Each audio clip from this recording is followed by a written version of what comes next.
अरहंताणम्। नमो सिद्धाणं नमो आयर्याणं नमो वज्रायाणं नमो लोये सव्यसाहूणम्। ओंकारं विनुसेत्तं नित्यं ध्यायन्ति योगिनः कामदं मोक्षं चैव ओंकाराय नमो नमः।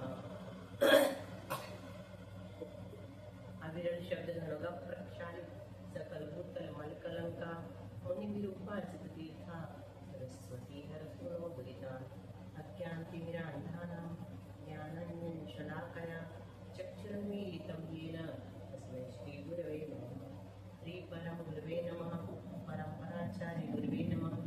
सकलकलुषध्वंसकं श्रेयसां परिवर्तकं धर्मसम्बन्धितं भक्तिजीवमनं प्रतिबोधकारकं शास्त्रार्थी सर्वार्थ सिद्धि रत्नकरण टावका चारनाम नेयम अस्य मूल्य ग्रंथकर्तारा श्री सर्वज्ञ देवा तदुत्तर ग्रंथकर्तारा श्री गणपतिदेवा प्रतिगणदेवा श्री साम्बशोन शर्मा साथ आचार्य श्री उच्चपाल देवैः यज्जितं मंगलम भगवान वीरो मंगलम गौतमगणि मंगलम पुरुषोत्तम सर्वमंगल मांगल्यम सर्वकल्याणकारकं प्रधानं सर्वधर्माणां जयं शाश्वतं। मनीषा बोलो। कोटि शतं द्वादशते कोट्य लक्षाणि शीतसरितानि चैव पञ्चाशदष्टौ च सहस्रसङ्ख्यामेतच्छतं पञ्चपदं नमामि। अरहन्तमास्यर्थकणहरदेवैः गन्त्यं सोमं प्रणमामि भक्तियुक्तो सुगुणानमोहं शिरसा इच्छामि वन्दे सुधभक्तिकाौ सगुरुकौतसालोचेव अंगो अंग परिणा तौड़ा द्वारेन्द्र भक्त परमा योग कुबगय पूजा चे सत्तत्तर तुई धम्मकायं सारिच्चिकालम अंचेमी पूजेमी वंदामी नमंसामी दुःखको गोहिला सुवेगम समायमनं गुणगुण संपत्तियो मध्यम नमो हरियंताणं नमो सिद्धाणं नमो आयर्याणं नमो वज्रायाणं नमो लोये सव्यसाहूणम्। शुद्धजलधिपानैकेभ्य कपलमलवे भावना पटुमतेभ्य सुचरित्रकोणदेभ्यो नमो गुरुभ्यो गुणगुरुभ्य छत्तीस गुणसमग्रे पंचविहाचार्यकरण संदर्शे शिष्याणोत्तरे कुशले धम्माय सदा वन्दे गुरुवत्ति संजनेय तरन्ति संसार सायरं घोरं चिन्नन्ति अष्टकम्मं जन्मन्मरणं न पावेति ये नित्यं व्रतमन्त्रहोमनिरता ज्ञानाग्निहोत्रा पुरा सत्कर्मा विरतास्तपोधनगणा साधुप्रिया साधवा शीलस्तावरणा गुणप्रहरणा संदर्भते जोदिता मोक्षद्वार कपाट पाटन भटा क्रीडन्तु मां साधवा गुरुवापासं नो नित्यं ज्ञानदर्शनायक चारित्रणो गम्भीरा मोक्षमार्गोपदेशकः शिक्षामि वन्दे आर्यभक्तिकाौ सद्गुरुकौतुकालदेव सम्मनां सम्मदन्तं सम्मतरिचित्तानं पंचव्याचारणम् आयर्याजसुगुणाणोपदेशानं वज्रायाणं त्रिजनगुणपालनयानं संवृजावनं सैडचिकालं पंचेमे पूजेमे वन्दामि नमंसामि दुःखको कम्मको गोइलौ सुग्रीवं समायमनं गुणगुण संपत्तियो मज्जम्। नमः श्री वर्धमानाय निर्धूत कलिलात्मने कालोकानां त्रिलोकानां यद्विद्यादर्पणाय ते मोक्षमार्गस्थनेतारं वेत्तारं कर्ममुग्रतां ज्ञातारं विशितत्वानां वन्दे तद्गुणलक्ष्मी। आचार्य कुमार स्वामी जी महाराज की जय। आचार्य पूज्यपाद स्वामी जी महाराज की जय। आचार्य समंतभद्र स्वामी की जय। संत शिरोमणि आचार्य गुरु श्री सागर जी महाराज की जय। आचार्य गुरु श्री समय सागर जी महाराज की जय। आचार्य गुरु श्री प्रज्ञा सागर जी महाराज की जय। जय। तीन कमलों करुणी महाराज की जय। द्वादशांग जनवाणी माता की जय। संपूर्ण आरिका माता जी की जय। कुछ गुरुमती दृढ़मती आदि सभी बड़ी माता जी की जय। आरिका सूक्ष्म चिंतनमती माता जी की जय।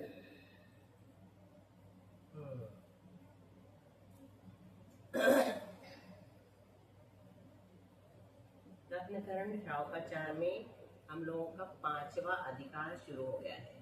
श्लोक नंबर 92 ठीक है। तो 91 कल अपन ने पढ़ लिया था, 92 से शुरू होगा। चलो बोलो अंजू। देशावकाशिकम स्यात्, बोलो अलका। देशावकाशिकम स्यात्। दीदी स्क्रीन आगे लेना पड़ेगा। काल पर 91 ही दिख रहा है इसमें। हाँ सही कहा आपने, बहुत अच्छा। अब दिखा? हाँ दिख रहा है दीदी, दिख रहा है। देशावकाशिक जो शिक्षा व्रत है उसका लक्षण यहाँ पर बता रहे हैं। देशावकाशिकम स्यात्, काल परिच्छेदनेन देशस्य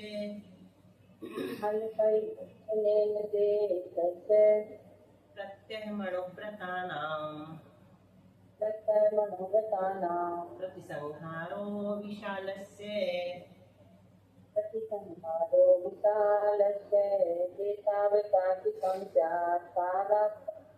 कालपरिच्छेदनेन देशस्य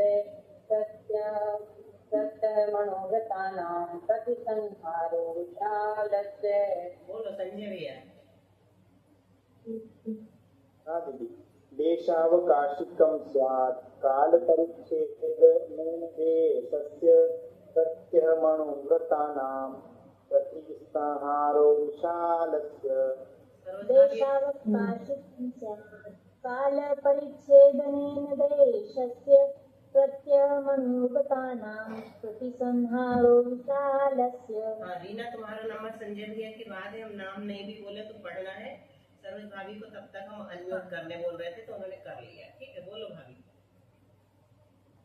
देशावकाशिकं स्यात्, कालपरिच्छेदनेन देशस्य प्रत्यहमणुव्रतानां प्रतिसंहारो विशालस्य। बोलो प्रज्ञा। हाँ बुआ। देशावकाशिकं स्यात्, कालपरिच्छेदनेन देशस्य प्रत्यहमणुव्रतानां प्रतिसंहारो विशालस्य। तो क्या कह रहे हैं यहाँ पर? देशावकाशिक शिक्षा व्रत का लक्षण आवाज बता अच्छी रहे हैं। आती है।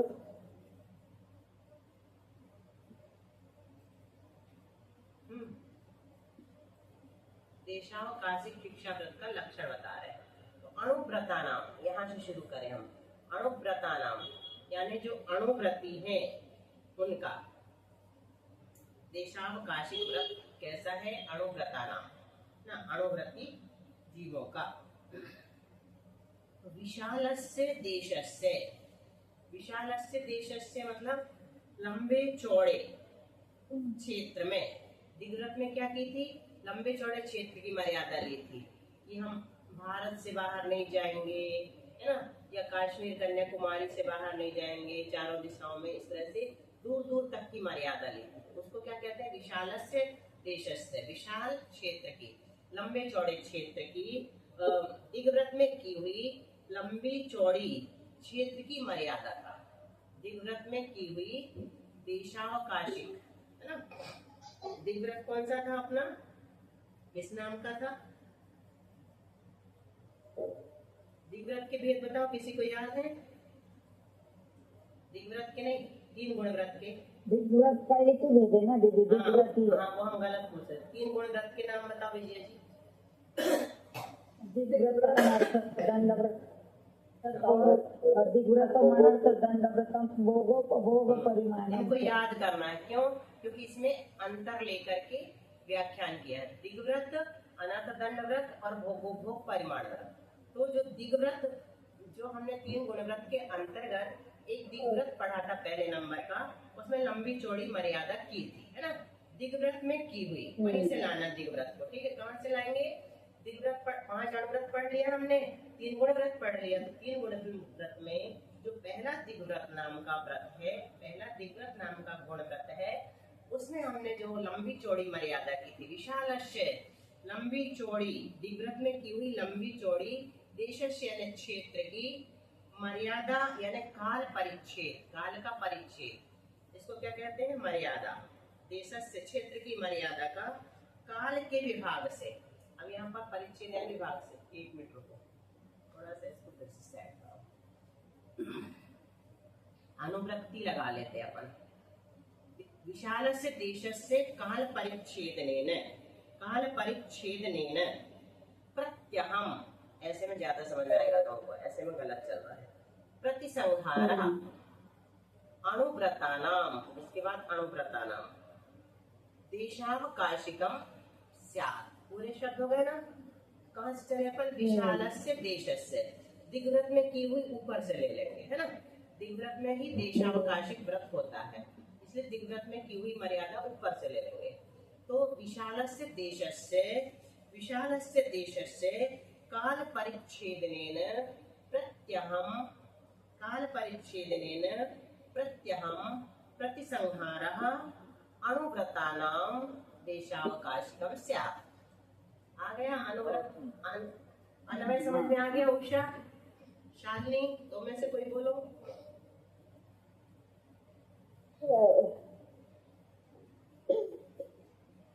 चलो, प्रज्ञा बोलोगी? संस्कृत बोलना हुआ। संस्कृत में विशालस्य देशस्य, हाँ, विशालस्य देशस्य दिग्व्रत ऊपर से ले लेंगे, फिर काल परिच्छेदनेन लेना है, उसके बाद प्रत्यहम लेना है,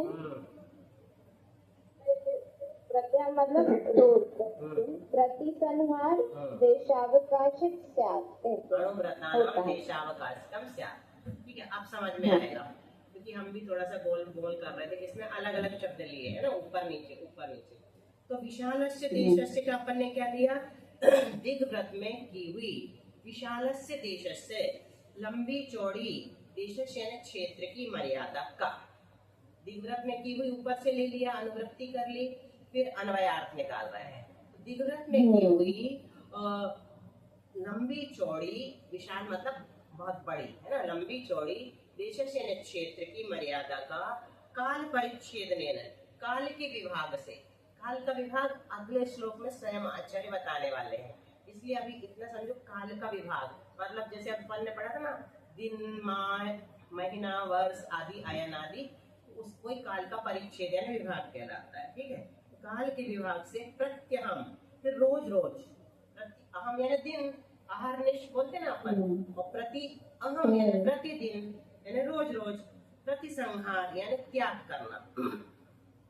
ये क्या कहलाता है? अणुव्रतानां देशावकाशिकम स्यात्, इसे अणुव्रतियों का देशावकाशिक व्रत कहते हैं। आगे समझ में? बोल दो प्रज्ञा तुम्हें। दिग्व्रत में जो हमने लंबी चौड़ी क्षेत्र की मर्यादा ली थी, उसको भी काल के विभाग से प्रतिदिन कम करते जो देशावकाशिक अणुव्रत कहा गया है। बहुत अच्छा, विजया जी बोलो। जी दीदी, प्रणाम दीदी। जो हमने दिग्व्रत में जो विशाल ऐसी मर्यादा ली थी कि जैसे भारत से ही बाहर नहीं जाएंगे या कलकत्ता के बाहर नहीं जाएंगे, ऐसी जो मर्यादा ली थी, उसको काल के विभाग से छोटे छोटे अंतर से प्रतिदिन क्या करना, उसको मर्यादित करना, छोटा करना, संकुचित करना। ऐसा श्रावकों का जो दिग्व्रत था, उसको अगर छोटा कर देते हैं प्रतिदिन के हिसाब से, तो उसे देशावकाशिक व्रत कहेंगे, जो कि अनम्यूट करो, म्यूट हो गया आपका तो कैसे आवाज? अभी म्यूट हो गया था, सुन गया था ना? जो की रह गया था, थोड़ा और कुछ बोल रही थी।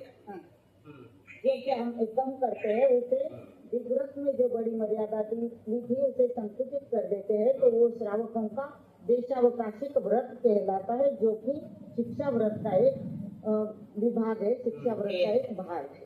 बहुत अच्छा, डिटेल में समझाना आपको अच्छा आता है। अभी तक तुमने सुना कि नहीं वाला? पब्लिक होली में और तुम्हारे यहाँ आवाज, तुम्हारे यहाँ हल्ला है क्या आज? नहीं, चलो तो एक बार तुम रिपीट कोई करो। नहीं। हाँ, एक बार तुम रिपीट करो हमारे बात। हाँ, अब सुन लियो तो श्लोक बोलो। देशावकाशिकं स्यात् देशावकाशिकं स्यात् काल परिच्छेदनेन देशस्य कालपरिच्छेदेन देशस्य प्रत्यहमणुव्रतानां मनोरथानां प्रतिसंहारो विशालस्य। प्रतिसंहारो विशालस्य। तो दिग्व्रत में की हुई लंबी चौड़ी मर्यादा, विशालस्य देशस्य यानी लंबी चौड़ी मर्यादा का काल परिच्छेदने यानी काल के विभाग से, यानी छोटे छोटे समय को लेकर के, छोटे छोटे समय के टुकड़ों के अनुसार है ना, बांट करके प्रत्यहम प्रतिदिन क्या करना, प्रतिसंहार और छोटे छोटे नियम लेना, कम करते जाना, संकुचित करते जाना। इसको अणुव्रतियों का देशावकाशिक नामक शिक्षाव्रत कहते हैं। चलो सरल है, अब समझ में आ गया क्योंकि तुम लोग पालन भी करती हो। एक और पढ़ लेते हैं।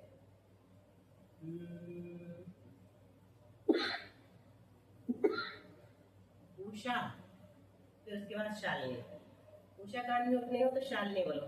ग्रहादि ग्रामाणाम क्षेत्र नदी दाव योजनानांच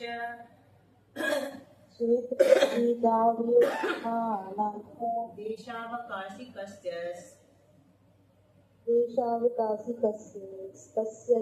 ले सकते हैं। देशावकाशिकस्य, जो कोई स्मरण के अंदर से बोल लेते हैं ना, उनको यहाँ तक जाने की ज्यादा जरूरत नहीं रहती, लेकिन फिर भी संयुक्त है इसलिए 2 बार भी आ जाए तो अच्छा रहता है।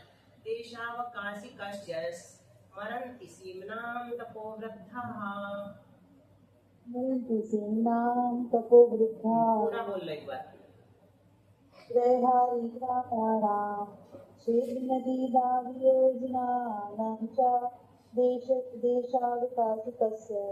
स्मरन्ति सीम्नां तपोवृद्धा। देखो यहाँ पर तपोवृद्ध शब्द डाला। 3 प्रकार के व्रत होते हैं। कौन कौन से 3 प्रकार के? एक तो तपोवृद्ध, तपोवृद्ध और वयोवृद्ध। बहुत अच्छा, ज्ञानवृद्ध, तपोवृद्ध और वयोवृद्ध। ठीक है, ये 3 प्रकार के व्रत होते हैं। तपोवृद्ध कौन होते हैं? जो तपस्या में बहुत आगे रहते हैं उनको तपोवृद्ध कहते हैं। ठीक है, और जो उम्र में बड़े होते हैं उनको वयोवृद्ध कहते हैं, और जो ज्ञान में आगे होते हैं, बहुत ज्ञानी होते हैं, उनको ज्ञानवृद्ध कहते हैं। तो तपोवृद्ध जो है यानी गणधर आदि, जैसे ज्ञान सागर ज्ञान सागर आचार्य तो तीनों में वृद्ध थे। तपोवृद्ध भी थे, वयोवृद्ध भी थे, ज्ञानवृद्ध भी थे, वो है ना एक साथ। और आचार्य श्री जब उनके वहां थे, छोटे से थे उम्र में, लेकिन ज्ञान वृद्ध हो गए थे और तपोवृद्ध भी हो गए थे, है ना। ठीक है, जिनके यहाँ से आवाज आ रही है अपना म्यूट कर लेना। ठीक है, तो क्या कहते हैं तपोवृद्ध यहाँ पर किसको कहा? गणधर आदि देवों ने। देशावकाशिकस्य यानी देशावकाशिक शिक्षा व्रत के क्षेत्र की, षष्ठी का एक वचन, क्षेत्र की कैसे मर्यादा की जाती है ये बताया है। तो ग्रह यानी इस घर से आगे आज नहीं जाऊंगा, पिंपरी में जैसे है चौधरी के घर, चौधरी जी के घर से आगे नहीं जाऊंगा, ऐसे है ना। या फिर खेत वाले घर से आगे नहीं जाऊंगा, और हारी मतलब गली, इस गली से आगे नहीं जाऊंगा। गली के नाम होते हैं ना, तो उन गलियों के नाम के अनुसार से हम रोज का नियम बना लेना। इस गांव से आगे नहीं जाएंगे, और क्षेत्र यानी खेत, इस खेत से आगे नहीं जाएंगे, इस नदी से आगे नहीं जाएंगे, इस जंगल से आगे नहीं जाएंगे, इतने योजन से आज आगे नहीं जाएंगे। आज का ये प्रतिदिन का है। ऐसी मर्यादा को क्या कहा है? सीम नाम। इस तरह की सीमा को, सीमा यानी इस तरह की मर्यादा को क्या कहते हैं? वो देशावकाशिक की मर्यादा कहते हैं। देशावकाशिक शिक्षा व्रत में की जाने वाली मर्यादा कितने प्रकार से होती है। आ गया समझ में? कौन बताएगा? संजय भैया, मनीषा बोलो। तपो की वृद्धि को प्राप्त गंधर्व भगवान आदि देशावकाशी शिक्षा के क्षेत्र की प्रसिद्ध घर, गली या किसी मोहल्ले आदि की मर्यादा करके गांव या खेत या कोई नदी जंगल आदि या किसी सीमा किलोमीटर योजन को मर्यादा करके स्मरण करना देशावकाशी व्रत कहलाता है। मतलब इसकी मर्यादा किस किस प्रकार से हो सकती, तो इस तरह से लेते हैं। अब तो और भी बदलता जा रहा है समय के साथ। पहले जंगल वगैरह में जाते थे, खेतों में जाते थे, नदियों को पार करते थे। आजकल शहरों में ये सब होता नहीं है, अपन अपने हिसाब से लगा लो। हम छत्रनगर से आगे नहीं जाएंगे, है ना। दीदी हम ऐसे नियम लेते हैं, अलमारी जिससे बाहर नहीं जाएंगे, हाँ, वाहन में नहीं बैठेंगे, हाँ। 2 साल से साड़ी नहीं पहनेंगे, 3 बार से घर के काम यूज नहीं करेंगे, हाँ। 10 साल से अधिक साड़ी नहीं खाएंगे। ये सब कहलाते हैं देशावकाशी की मर्यादा, है ना। तो ये हो गया अपना रत्नकरण शावकाचार्य। अब अपन पढ़ते हैं आचार्य पूज्यपाद स्वामी विरचित सर्वार्थ सिद्धि Recording stopped. या Recording in progress. दे सकते हो आपकी क्लास में हम लोग को क्लास के अब अपने को समंतभद्र आचार्य सर्टिफिकेट नियम दिया करो। आचार्य समंतभद्र स्वामी ने इतने सारे नियम दे दिए हैं, उनको सुन सुन के हम खुद ही रोज रोज लेने लगे हैं।